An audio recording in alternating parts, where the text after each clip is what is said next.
Countdown to 50. Very good evening to you with the CBC Sports News. I'm Damien Best. Well, the top seeds lived up to expectations and cruised into the quarterfinals in the City of Bridgetown Credit Union World Road Tennis Championships.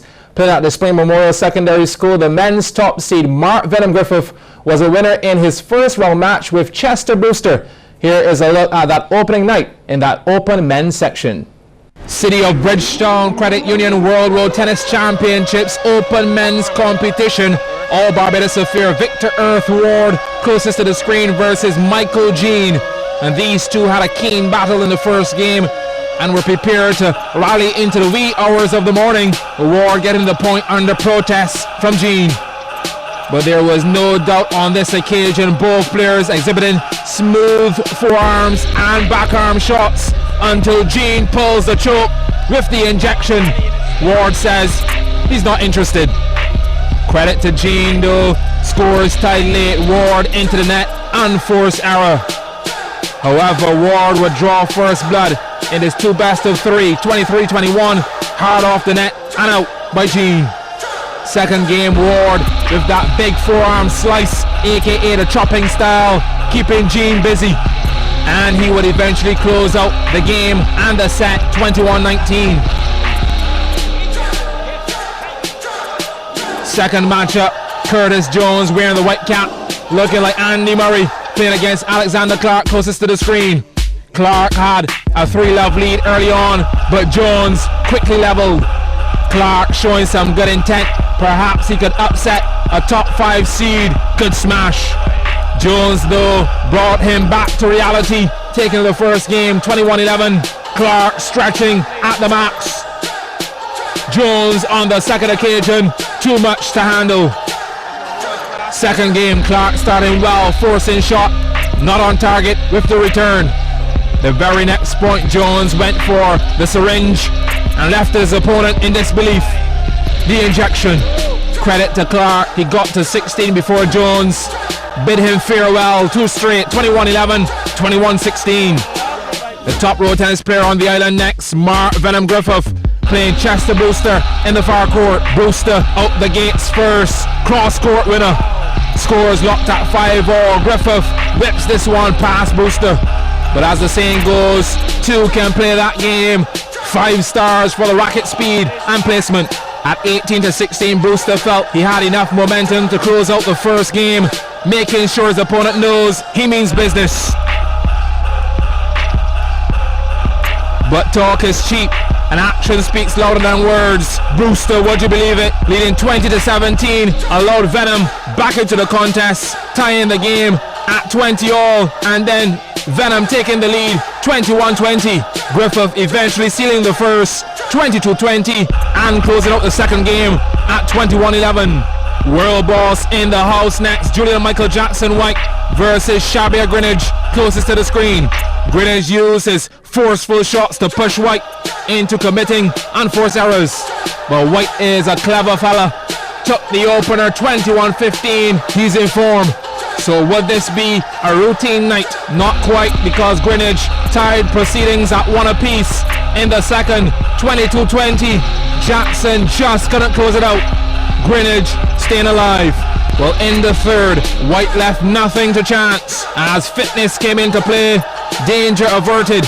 White winning over Greenidge 21-13 in the third.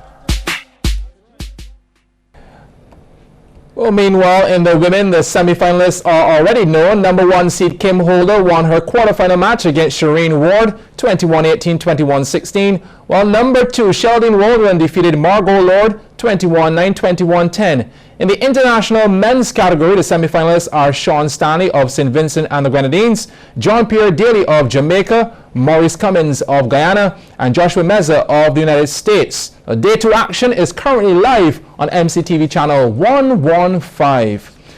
Well, West Indies women were defeated in the first one-day international against host India this morning. Winning the toss, the Windies women chose to bat but were restricted to 131 and 42.4 overs.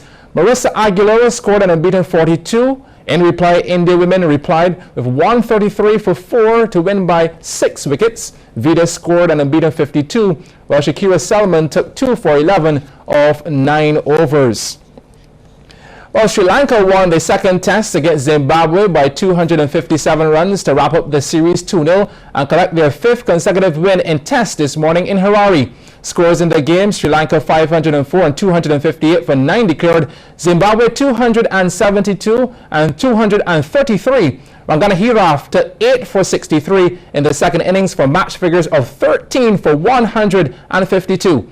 Meanwhile, Ben Stokes and Moeen Ali both scored centuries as England dominated day 2 of their first test against India in Rajkot. Ali, who resumed the day on 99, was eventually out for 117, while Stokes scored 128. As England made 537, India in reply are currently 63 without loss. Well, all 4 winners from last night's David Thompson Memorial Constituency Council's Football Classic matchups are through to the round of 16. In those last preliminary fixtures at Parkinson, St. Thomas defeated St. Joseph, while St. Michael's South East walked over St. Lucie. CBC's Mark Seal reports. It was St. Thomas taking on St. Joseph in the first game of the night. Shaquille Stewart in the 14th, making it 1-0 to St. Thomas. On out to the 26th, and St. Thomas on the attack again. A cross finding the winger just outside the 18, and he passes to Nicholas Griffith, who dribbles the defense to score the last goal of the game, making the final score 2 to St. Thomas, 0 to St. Joseph. The next fixture featured St. Michael's South East in black taking on St. Lucie. It was the zone leaders, though, who drew first blood from a lovely goal by Ray Francis in the 36th. St. Michael's South East extended their lead to 2 after Zachary Brown is fed with a lovely cross, which he heads to the back of the net in the 39th.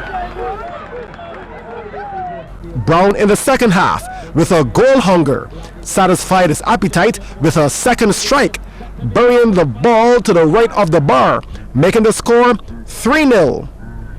St. Lucie capitalizes on this free kick opportunity as Ricardo Cyrus easily guides the ball with his head to beat the keeper. However, the game finished 4 goals to 1 as St. Michael's South East netted another in the final minutes of the game. Mark Seal, CBC Sports. Well, thanks, Mark. Meanwhile, over at Belle Plaine, St. Michael East thrashed St. Michael Northwest 5-0, while St. Andrew drew 1-1 with St. James South. The group of 16 matches will start tomorrow at Eden Lodge and Ellerton. Then on Saturday, they will move to Belle Plaine and Bayville. Kickoff time for both days is 6 p.m. Well, time now for the continuation of our series, 50 Great Bajan Moments in Sports.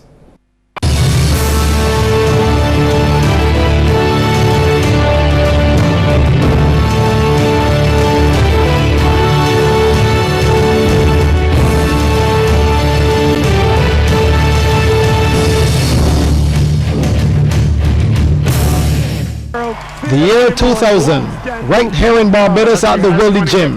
That's the only time Barbados women's basketball team has ever won the CARICOM Championship. And Burke now trying to inbound. She finds Cullimore, who takes a 3, and it will fall.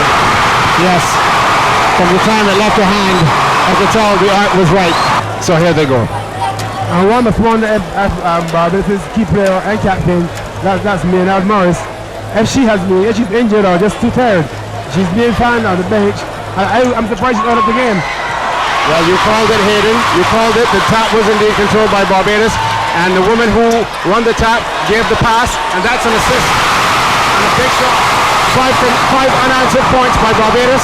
6.9 seconds left, and a 5-point lead. Foul committed, and Barbados are on the line. Jamaica were in a hurry to get the ball up the court, and then tried to force a long pass straight into the hands of Asher Best. She dribbling it out. She was fouled. She's now at the line. She's got where the goal control. So Asher Best now with 15 points. Another steal. And there's time running off the clock. 2 seconds. 1 second. That's the game. And Barbados are the new female champions, the women's champions of CARICOM basketball for the year 2000. The Barbados women beating Jamaica in the final by a score of 72 to 65. our lone women's basketball title, a great Belgian sporting moment. Motorsport held its first ever Caribbean Racing Championship in 2008. The first winner, a Barbadian, Stuart Maloney. The Guyanese were great to us. The Barbadians, Stuart Williams, Snapper, Kenneth Husbands, Huey, we all had a great time, you know. The camaraderie was great. The competition was fierce. It was a tremendous event. We knew we had a good car. We qualified third on the grid with some mechanical difficulties, but fellas worked overnight. Brett Judd, Tommy Fears, everybody put a tremendous effort in getting the car ready for the race day, and we knew we had the car to do it. And first race was wet. We went out, changed the settings, and the car performed tremendously. November 2nd, 2008. Stuart Maloney winning the Guyana leg at the South Dakota circuit to be the Caribbean's top racing driver. A great Belgian sporting moment.